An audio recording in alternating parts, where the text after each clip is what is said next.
Hero busting, number 60. Also, the perfect is the enemy of the good. A postmodern fallacy of ethos under which, since nothing and nobody in this world is perfect, there are not and have never been any heroes. Washington and Jefferson held slaves. Lincoln was, by our contemporary standards, a racist. Karl Marx sexually exploited his family's own young live-in domestic worker and got her pregnant. Martin Luther King Jr. had an eye for women too. Lenin condemned feminism. Mahatma drank his own urine. Pope Francis is wrong on abortion, capitalism, same-sex marriage, and women's ordination. Mother Teresa loved suffering and was wrong on just about everything else too, etc. Oh my God. Also applies to the now near universal political tactic of ransacking everything an opponent has said, written, or done since infancy in order to find something to misinterpret or condemn, and we all have something. An early example of this latter tactic is definitely described in Robert Penn Warren's classic 1946 novel, All the King's Men. This is the opposite of the heroes all fallacy below. The hero busting fallacy has also been selectively employed at the service of the identity fallacy to falsely prove that, and prove, by the way, is in quotes, to quote, prove that, quote, you cannot trust anyone but a member of, quote, our identity group, since everyone else, even the so-called, quote, heroes or, quote, allies of other groups, are all racist, sexist, anti-Semitic, or hate us.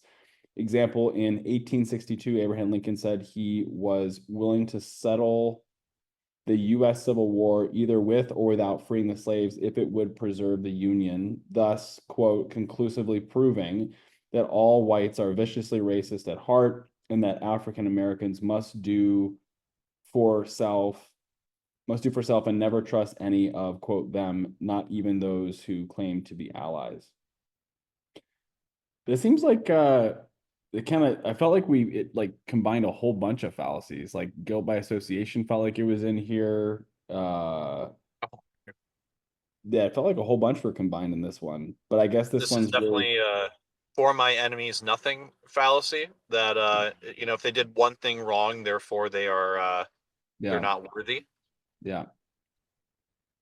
Yeah, a lot in this one, but it seems like it's specifically, it seems like what the highlight on this is, it specifically plays off of the destruction of a hero complex of some kind.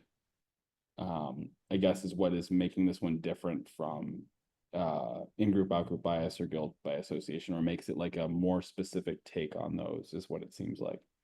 Hmm. Yeah.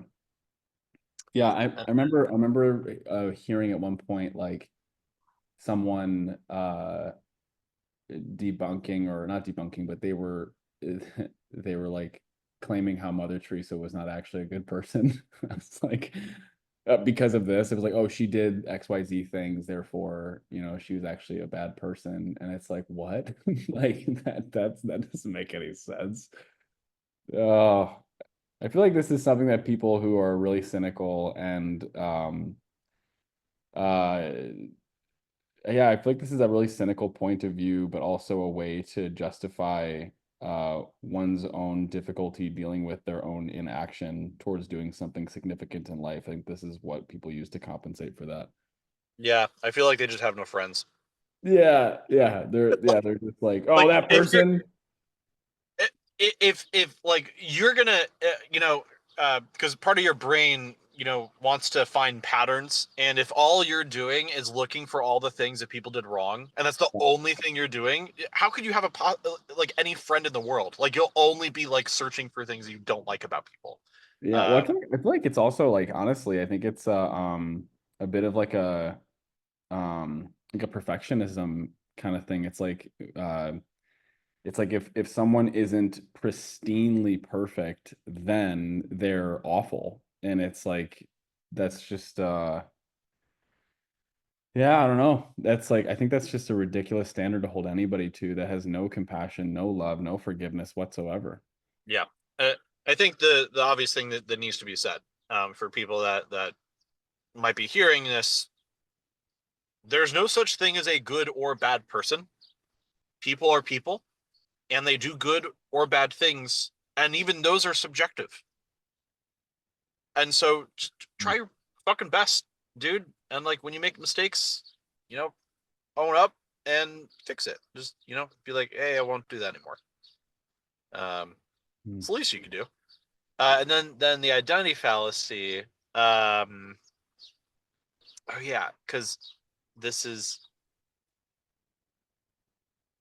no, yeah, identity fallacy is still part of hero busting. But it feels more ad hominem to me, where it's like, because the example is just like Abraham Lincoln, like vaguely, like talks about like, hey, if we have to postpone um freeing all slaves everywhere just to preserve the country, then I would be okay with that. Um, like we'll obviously we know that Lincoln is most in favor of getting rid of slaves. And it's just like, if preserving the nation helps to accomplish that, that's still better than the entire nation falling apart, and then we don't have anything. Mm. Um, so yeah, I find that one interesting. Now, this does talk about the heroes all fallacy, which if you have enough time, I think we should cover I that one. do. I want to. I was reading it. I'm like, I want to do this one. It's gonna get to scratch my.